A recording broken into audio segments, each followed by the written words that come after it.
दाखल करणार आहेत। नागपुरातील संविधान चौकातील डॉक्टर बाबासाहेब आंबेडकर यांच्या पुतळ्याला अभिवादन करून जिल्हाधिकारी कार्यालयापर्यंत रॅली काढण्यात येणार आहे। वरिष्ठ नेत्यांच्या उपस्थितीत विकास ठाकरे आपला उमेदवारी अर्ज दाखल करतील। विकास ठाकरे उमेदवारी अर्ज दाखल करताना यावेळी काँग्रेस प्रदेशाध्यक्ष नाना पटोले, विजय वडेट्टीवार, विलास मुत्तेमवार, नितीन राऊत उपस्थित राहणार आहेत।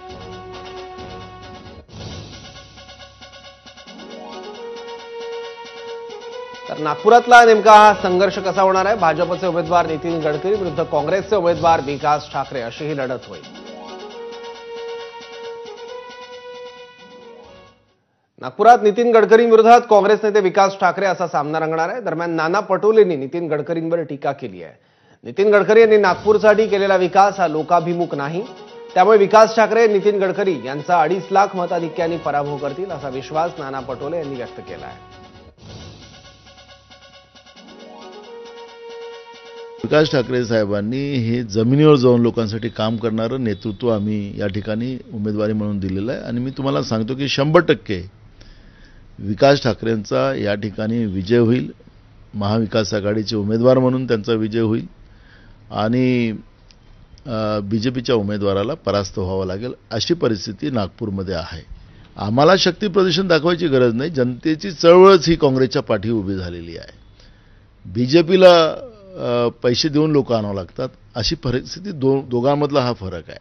त्यामुळे हा जो शक्ती प्रदर्शन नाही आहे, ही जनतेची चळवळ आहे आणि काँग्रेसच्या उमेदवाराला आपल्याला निवडून द्यायचं आहे ही भूमिका जनतेमध्ये आहे आणि म्हणून लोक एवढ्या संख्येने या ठिकाणी उपस्थित झालेले आहेत। देशातला सगळ्यात महागडं शहर आता नागपूर झालेलं आहे। हे कर्जरूपी पैसे आणून या शहराला सजवण्याचं पाप झालेलं आहे। 1 रुपयाची वस्तू 1 लाख रुपयामध्ये म्हणजे 1 रुपयाची वस्तू 100 रुपये केले, 99 रुपये कुणाच्या घरात गेले त्याचा हिशोब यांना द्यावा लागणार आहे। त्याच्यामुळे त्या 1 लाख कोटीचा हिशोब आम्ही विचारूच ना। जनतेचे प्रश्न जे आहेत हे 1 लाख कोटी रुपये ज्यांनी आणलेले आहेत तर ते जनतेचे आहेत, ते हे पैशाचा हिशोब आता आम्ही विचारूच।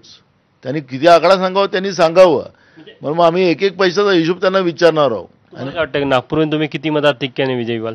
आमचा 2.5 लाखांच्या पलीकडे आमचा उमेदवार या ठिकाणी मताधिक्याने निवडून येईल।